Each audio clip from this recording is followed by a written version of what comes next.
Hi friends good morning केमन आछो तोमरा आशा करी भालो आछो आमराओ सबाई खूब भालो आछि। तो आज के हलो सोमवार और एखन बाजছে सकाल 9टा। तो एखन थेके ब्लगटाके शुरू करछि।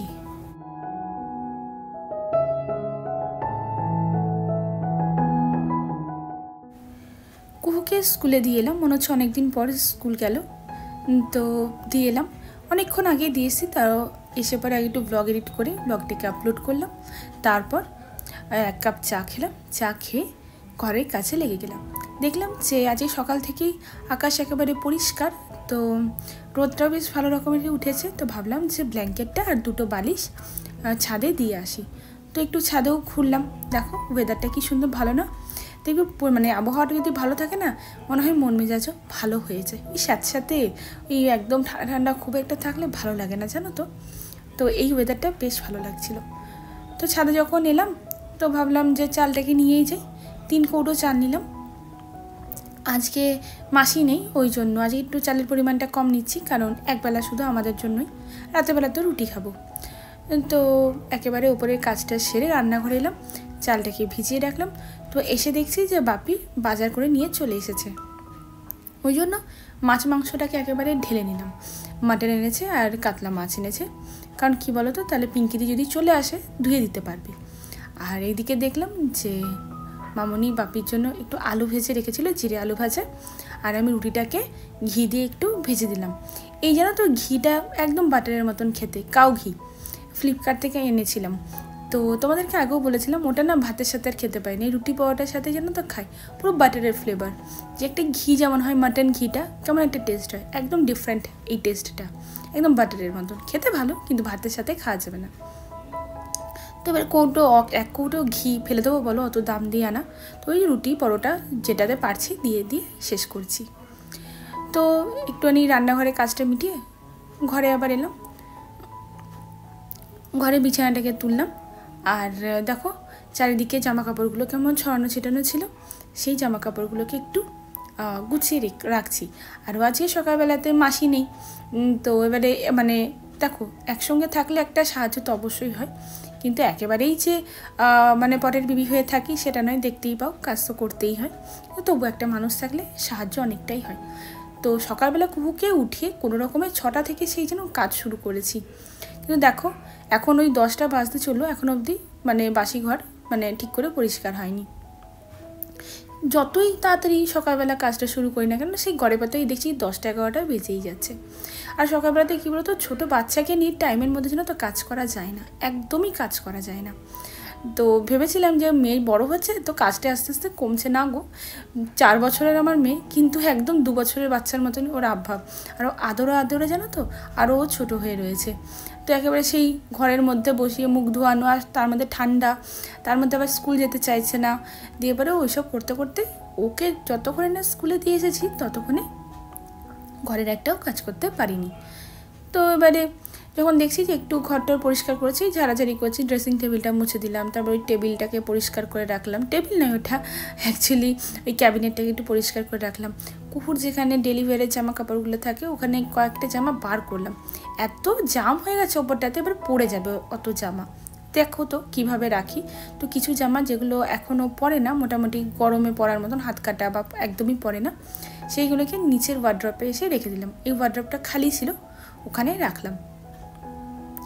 নিচে আসা মানে নিচে কিছু কাজ একসাথেই করে নেওয়া, সেটা আমি নিচে যাই বা ছাদেই যাই, কাজ থাকলে একসাথে অনেক কটাই করি। বাপি শক্ত আলু এনেছিল, আজ চন্দ্রমুখী আলুটা পাইনি, তো ওটাকে ঢেলে রাখলাম। তোমাদেরকে বললাম না যে যখন নিচে আসি তখন অনেকটা কাজ করি। এই দেখো এই বাজারের থলিটাকে নিয়ে যেতেই ভুলে গেছি, আবার একবার যেতে হবে। একটা কাজ নিয়ে যাবো না, 2-4টে কাজ নিয়ে যাব। বাজারের মধ্যে বেশি কিছু সবজি আনেনি, আর এনেছে ওই সেও ভাজা সীতারাম থেকে, কুহু খেতে পছন্দ করে, তো সেই সেও ভাজা এনেছে। কলা এনেছে, আমি বলেছিলাম যে একটু পাউরুটির সাথে কলাটা খেতে বেশ ভালো লাগে। আর কি বলো তো, মানে আঁকেল দাঁতের এতটাই ব্যথা যে কালকের পর থেকে সেই চরম ব্যথাটা ওঠেনি, কিন্তু হাঁ করতে পারছি না। কী করে যে আমি ভয়েস ওভারটা দিচ্ছি আমিই জানি। মানে যে একটা যে হাঁ করে বেশ খাওয়া কথা বলা শক্ত জিনিস চেবানো, সেই জিনিসটা হচ্ছে না। তো 2-1 দিনে হয়তো ব্যথাটা থাকবে, তো আর কী করবো, পাউরুটি নিলাম, যাকে খেতে তো হবে, পেটে তো আর খিদেটা কম হচ্ছে না, ব্যথা তো দাঁতে, কিন্তু পেটে তো একদম চুইচি করছে খাবারে। তো পাউরুটিটা নিলাম, আর একটা ওই ভাজা পিঠে নিচ্ছি, লোভ সামাল দিতে পারছি না। তো দেখেছো কতগুলো হয়েছিল আর কটা বেঁচে আছে, তবু যে 2-4টে ছিল এই অনেক। আর একটা নিলাম ডিম সেদ্ধ।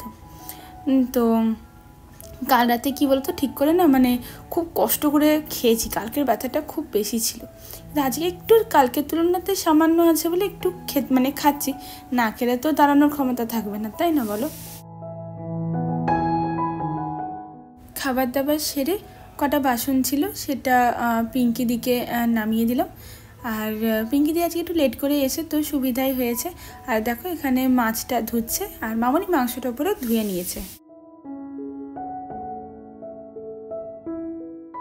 বলছি না যে যখনই নিচে আসি অনেকটা কাজ নিয়েই আসি, এবারে কিন্তু ভুলিনি বাজারের থলিটা নিচে নামাতে।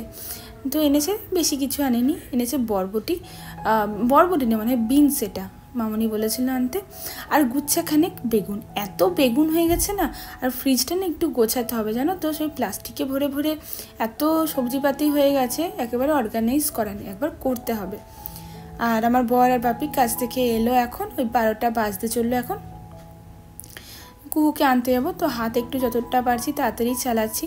আর জানো তো গুড়টা কাল রাত থেকে রাখা হয়নি, ওপরের ফ্রিজে ছিল, ওপরের ফ্রিজের থেকে যদি নিচের ফ্রিজে রাখা হয় না, তো জানো তো সেটা অনেকটাই মানে ভালো থাকে। তো পাটালি গুড়টা বেশ ভালো লাগে খেতে, ওই জন্য যত্ন সহকারে একটা টিফিন কারিতে ভরে নিচের ফ্রিজে রেখে দিলাম। তো এখন ওপরে এসে আবার রান্নার কাছে দুপুরের খাবার কি খাবো না খাবো সেই চিন্তা ভাবনা করছিলাম। ভাবলাম যে একটা তো সবজি খেতে হবে, মাছ মাংস তো নয় আছে, ভাবছি যে ওই লাউয়ের কোফতা কারি করবো, ঠিক আছে। এবারে প্রবলেম হচ্ছে যে কোফতা করার জন্য তো গোল গোল করতে হবে, কিন্তু মামনি ভুল করে কি করেছে বলো তো, আমি ভেবেছিলাম ঘষে নেব, ঘষে নিলে না বেশ পাতলা হয়ে যায়, তাহলে কি গোল গোল মন্ডটা করা যায়, কিন্তু মামনি করেছে ঝিরিঝিরি করে কেটে দিয়েছে। এবারে ওইটা কি বলো তো, আর তো বেসনের মধ্যে ভালো করে গোটা গোটা থাকছে না, তার মানে ওই বড়া টাইপ হয়ে গেল, বেসন বড়া যেমন হয় না, ওটার মধ্যে পেঁয়াজ লাউ দিয়েছি যেমন হয়, ওই আর কি বড়া হয়ে গেলো। ওটা আর কারি করবো না আজকে, একটু ভুলভাল হয়ে গেল। রান্না কী বলো তো, একটু শৌখিনতার জিনিস, যদি একটু 19-20 হয়ে যায় তাহলে সেই জিনিসটা আর হয় না, কিন্তু জিনিসটা তো আর নষ্ট করা যাবে না, অতটা লাউ কাটা হয়ে গেছে, বেসন ফেটানো হয়ে গেছে। তো ঠিক আছে, আমি ওই বড়াগুলোকে ভেজে নিলাম, তারপরে কুহুকে আনতে গেলাম। 12টা 5 বাজছে, অনেকটা লেট হয়ে গেছে আজকে বেরোতে। তো কুহু এসে খুব খুশি, মানে কী করে যে এতক্ষণ ডোরেমন না দেখেছিল সেটা আমি ভাবছিলাম। এসে পরেই একেবারে জামা কাপড় ড্রেস চেঞ্জ করেই দাদার ঘরে চলে গেল ডোরেমন দেখতে, আর আমিও একদম ছুটতে চলে এলাম রান্নাঘরে, কারণ এরপরে কুহুকে স্নান করাতে হবে, নিজেরও স্নান আছে, 12:30 বাজতে চললো। তো হাতটা তাড়াতাড়ি চালাচ্ছি, তোমাদেরকে বললাম না যে বলো 6টা থেকে কাজ শুরু করেছি, এখন 12:30 বাজতে চললো, এখনও কাজ শেষ হচ্ছে না, একটার পর একটা চলছেই জানো তো। তো ওটা আর কারি করলাম না, ঝোল করে দিলাম, পেঁয়াজ আদা বাটা দিয়ে যেমন করে হয় নর্মাল ঝোল সেমনভাবেই করেছি, কিছু আলাদা আর না করিনি, এক ভেবেছি আর এক হয়ে গেছে। তো একদিকে মামনি ভাতটা নামিয়েছে আর মাংসটা চাপিয়েছে, এইদিকে মোটামুটি মানে সবজির ঝোলটা চাপানো হয়ে গেল। এরপর কি মানে আলুটা সেদ্ধ হয়ে গেলে ওই লাউয়ের বড়াগুলোকে দিয়ে দেবো। এর ফাঁকে ভাবছি যে কুহু যে জামা কাপড়গুলোকে ছড়িয়ে রেখেছে এসে সেইগুলোকে একটু পরিষ্কার করে ভাঁজ করে নিই, কারণ এই তো সোমবারে গেলে এখনও আরও 4 দিন চালাতে হবে। বইপত্রগুলোকে ঢোকালাম, ও এসে দেখায় আমাকে যে মা এই হোমওয়ার্ক মানে এই ক্লাস ওয়ার্ক করেছি, এই হোমওয়ার্কগুলো দিয়েছে, ভালো জিনিস এটা জানো তো। আর আমি ওকে বলি তুমি তোমার টিফিন নিচে বার করবে, একটু না ছোটো থেকে এই ছোটো ছোটো হ্যাবিটগুলো করাতে থাকলে না বড় হয়ে না নিজের ইন্ডিপেন্ডেন্ট থাকবে। অ্যাকচুয়ালি সব কিছু ওই মাদের ওপরে ভরসা করা, মারা তো করবে, কিন্তু কী বলতো নিজের জন্য একটু আধটু শেখাটা কিন্তু খুব ভালো জিনিস। ওই জন্যই বলি তুমি ব্যাগ থেকে এসে টিফিনটা বার করে এগুলো টুকটাক করে করাই। তো এবারে জিনিস সমস্ত জায়গায় রাখলাম, ঘরটা আবার একটু পরিষ্কার করলাম। তো এই ফাঁকে দেখছি যে আলুটাও সেদ্ধ হয়ে গেছে, এখন এই লাউয়ের বড়াগুলোকে দিয়ে দিলাম। আর নামানোর সময় একটুখানি ঘি আর গোটা গরম মশলা মানে ওই এলাচটাকে থেতো করে দিয়ে দেবো।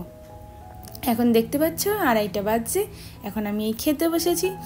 দাঁতে ব্যথা কিন্তু মাংস ছাড়িনি, একটু নিয়েছি, না কি খাবো বলো তো, শুধু নিরামিষ ভালো লাগে না খেতে।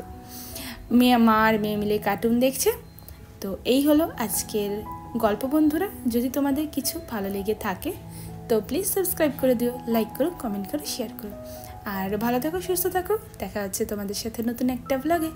টাটা।